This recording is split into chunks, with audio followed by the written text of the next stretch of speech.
I know that ideally we need more money into the care system. There are still too many foster placements that are breaking down. There aren't enough foster placements. We don't provide enough training support to foster parents to make sure they can provide that stable placement which those kids desperately need. This is money that I will be battling for against a very hard backdrop of the fact the country is bust and all of our departments, Department of Education, my department and others, will have a squeeze upon them. What I do appreciate, absolutely acknowledge, that a child in foster care, a quality foster placement, is much, much more economical than that child having to end up in a residential care home with all sorts of bigger problems around mental health and everything because we haven't given them the early intervention, the attention they need earlier on. Will you be saying to your colleagues in the Treasury that actually these are real people we're talking about, so in a way they're a special case?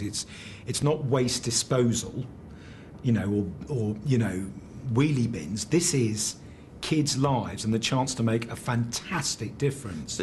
We're talking about real children.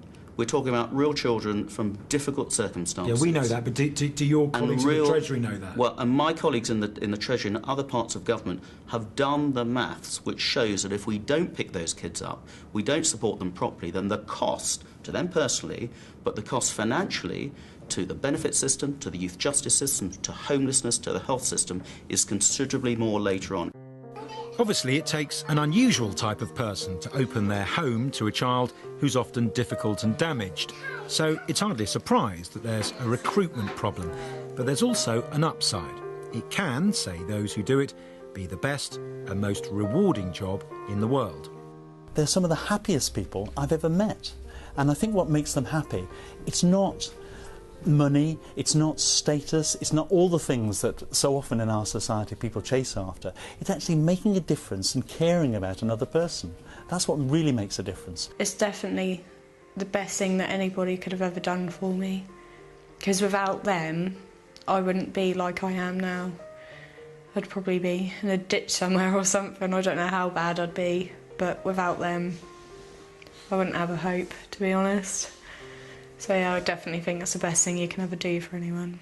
You hear these stories of like kids who've been moved all over the place, you know, up and down the country, and I just feel like I've just come here and that's all I've done. I feel like really lucky. So you're quite happy, really, aren't you? Yeah, it's really nice here. Tonight, the fostering network told us it'll be repeating its warning to the government ahead of the comprehensive spending review that cuts in local authority spending on foster care will inevitably hit the UK's most vulnerable children hardest. If you'd like more information on tonight's programme, please visit our website at